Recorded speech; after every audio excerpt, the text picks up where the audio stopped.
is going to take a nearly $20 billion loss, mostly tied to its electric vehicle business.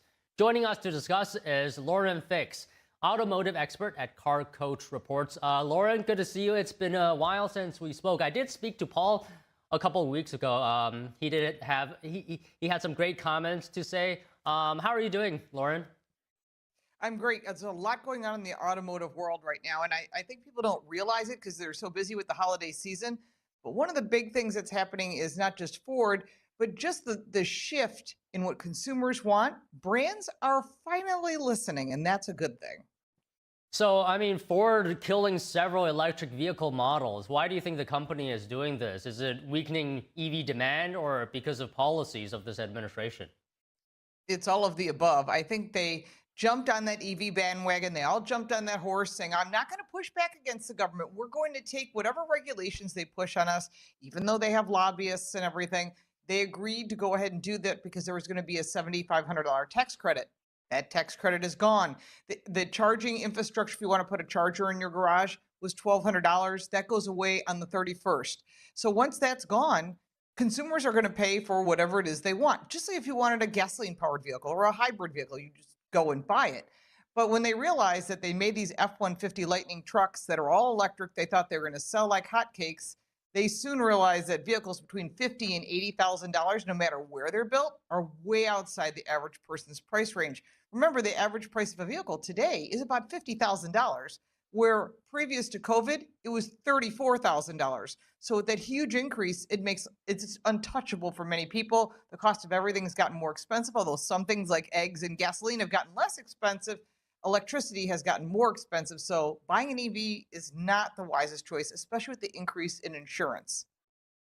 So you said Ford thought the F-150 Lightning will be selling like hotcakes. It's actually one of the cars that the car maker is eliminating.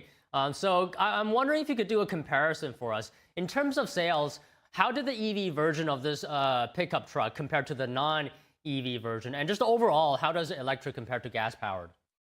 Okay, there's a lot to that. So first off, it's hard to do a fair even up comparison because there was a tax credit involved, which was an incentive to get consumers to go and buy these vehicles. There was also a push for dealers to buy these vehicles and park them on their lots, which many are still sitting around. Drive by any dealer from any brand, anything that's an electric car is sitting there and not selling as well. Even Tesla's down in sales. So part of that is the infrastructure, the charging, the cost of electricity, the higher insurance rates, the infrastructure itself, depending on where you live, it's hard to get a charging. And I just had a Nissan Leaf just last week to test drive, and I'll post my review on my Car Smarts channel.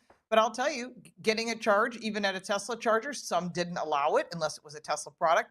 Others, I had to wait in line in order to charge. So I basically got home and plugged it in the wall, and it took 2 days to get a full charge. And it's not the fault of the vehicle. It's the fault of the charging. Now, we'll see what my electric bill looks like when it comes back, but I know it's going to be higher because I don't own an electric vehicle.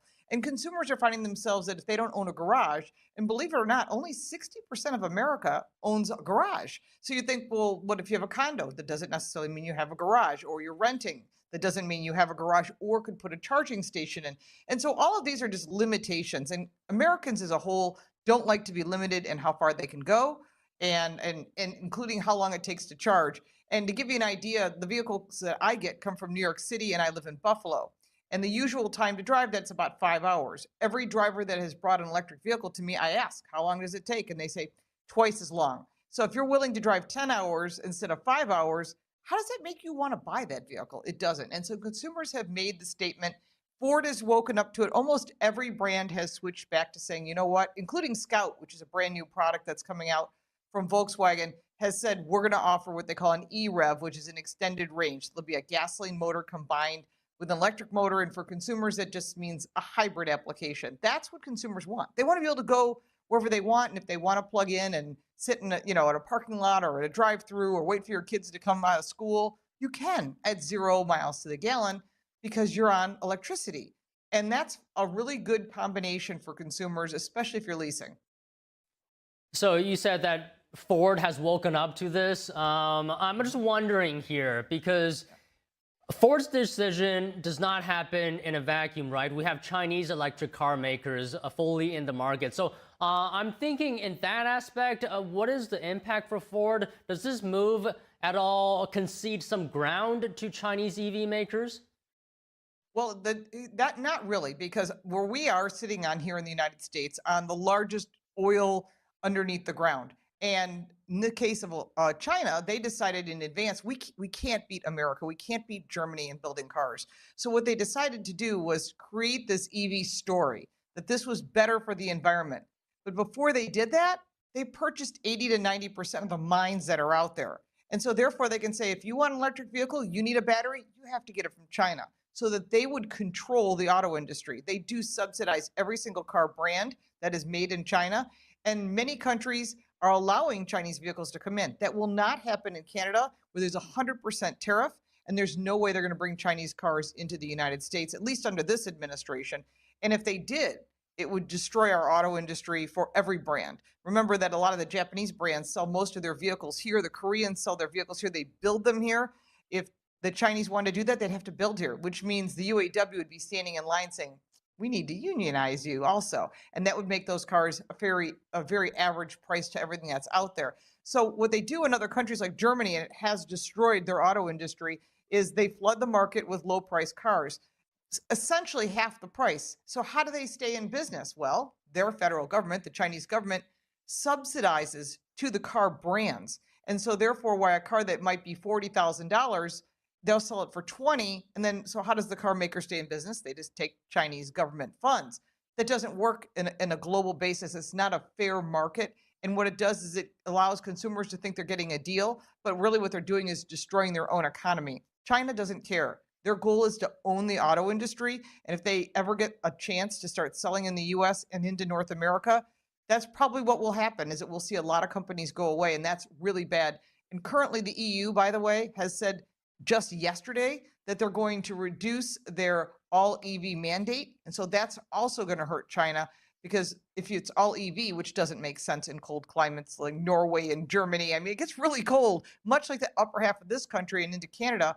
It doesn't make sense to have an EV. And so consumers are choosing to buy used gasoline powered cars, and you're watching a resurgence of gasoline powered vehicles. Right. I mean, just look at your phone battery in cold temperatures. Yes. Reduces by, I don't know, like a significant, it feels like a significant percentage.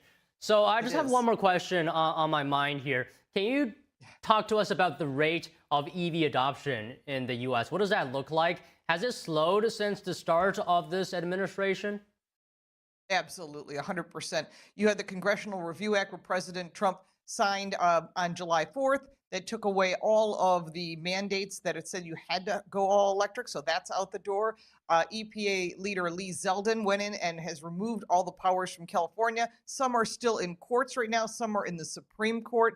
Once that goes through, California will no longer have the California Resources Board, which has been one state calling the rules for the other 49, which is obviously not constitutional. But what we're also seeing is all of these undoing of everything, including the auto pen. Huge story. I have that on my Car Coach Reports channel.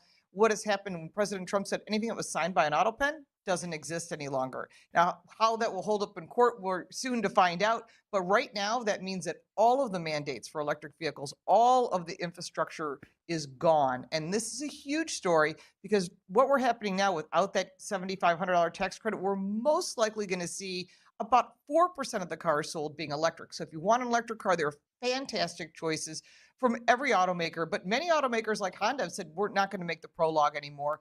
General Motors is still making the Cadillac line mostly electric, but Ford has woken up and said, nope, that's not going to work. Stellantis has also said with their new leadership, they need to sell vehicles. They're building more gasoline and hybrid vehicles, so big changes there as well. The Koreans are still selling whatever consumers want. If you want one of their Ioniq products, they'll sell it too. If you don't, they'll just make something else. And so it depends on each car brand's business plan, but many of them have woken up to this a long time ago and were prepared. Toyota was one of the smartest. They didn't jump on the bandwagon. They still offer the Prius if you want it, but they also offer all hybrid vehicles across their lineup. Well, all right, Lawrence, it's good to talk to you. Good to see you again. And I encourage our viewers to take a look at your article that you mentioned in this interview. Thank you. Thank you. Two men accused of profiting off a government program meant to feed hungry Americans. Details ahead on a massive SNAP benefit fraud bust.